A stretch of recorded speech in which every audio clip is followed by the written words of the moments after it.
Assalamualaikum warahmatullahi wabarakatuh. Perkenalkan, nama saya Elseriana Dewi dengan NIM 22017006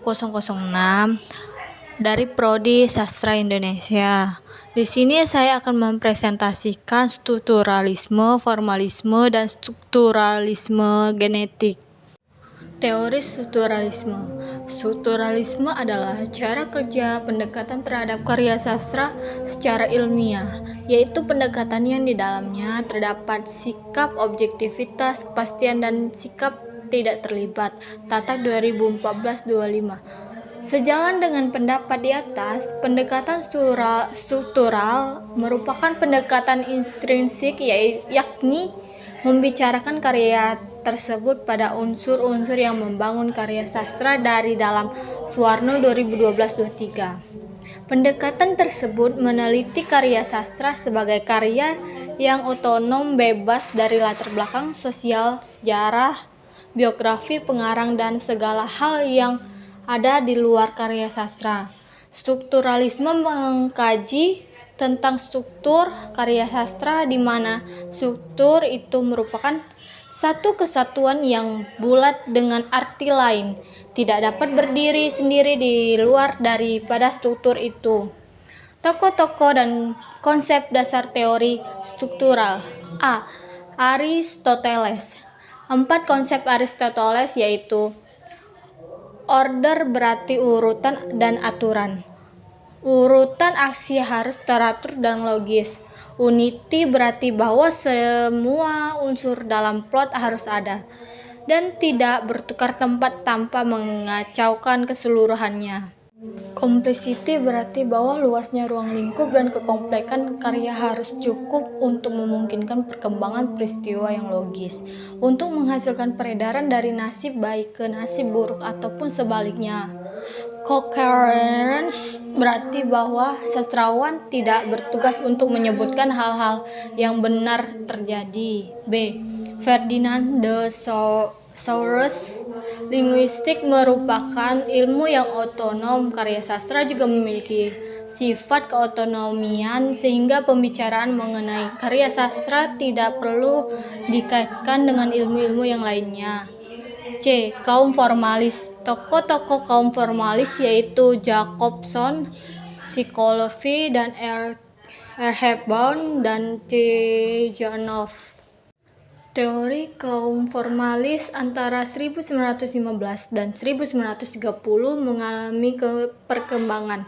Konsep kaum formalis, yaitu konsep yang sangat penting dalam pandangan kaum formalis, adalah konsep dominan ciri yang paling menonjol menurut pendapat dan pengalaman mereka.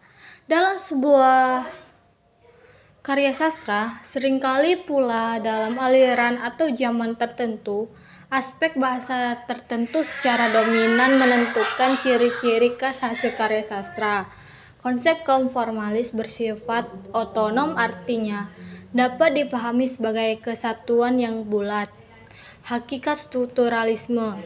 Strukturalisme merupakan salah satu pendekatan kesastraan yang lebih menekankan pada kajian hubungan antar unsur pembangunan karya yang bersangkutan. Jadi, strukturalisme disamakan dengan pendekatan objektif, dapat dipertentangkan dengan pendekatan lain seperti pendekatan mimetik, ekspresif, dan pragmatik. Abrams. Dalam Nugriantoro 2010-37. Formalisme.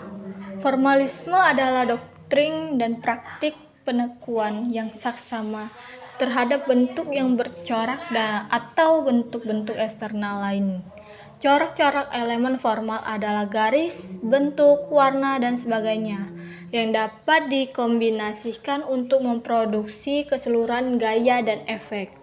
Sebagai teori modern dari sastra, secara historis kelahiran formalisme dipicu oleh paling sedikit 3 faktor sebagai berikut. A. Formalisme lahir sebagai akibat penolakannya terhadap paradigma positifisme abad ke-19 yang memegang teguh prinsip-prinsip kausalitas dalam hubungan ini sebagai reaksi terhadap studi biografi. B. Kecenderungan yang terjadi dalam ilmu humaniora di mana terjadinya pergeseran dari paradigma diakronis ke sinkronis.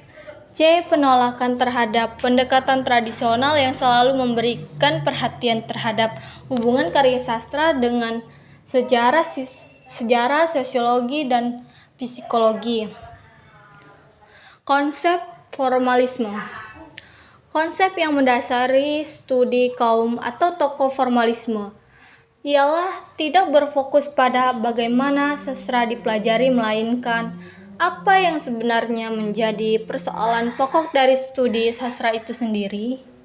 Konsep formalisme juga menganggap penting sebagai berbagai ragam bahasa. Konsep formalisme yang lain juga menjelaskan bahwa bentuk merupakan sesuatu yang konkret atau nyata, dinamis, dan berdiri sendiri. Konsep formalisme selanjutnya ialah gagasan mengenai teknik berhubungan dengan bentuk. Konsep formalisme menganggap bahwa plot merupakan posisi sebagai struktur. Strukturalisme genetik.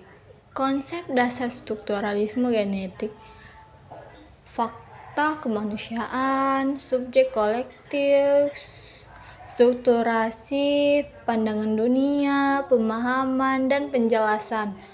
Fakta kemanusiaan. Fakta kemanusiaan merupakan landasan ontologis dari strukturalisme genetik.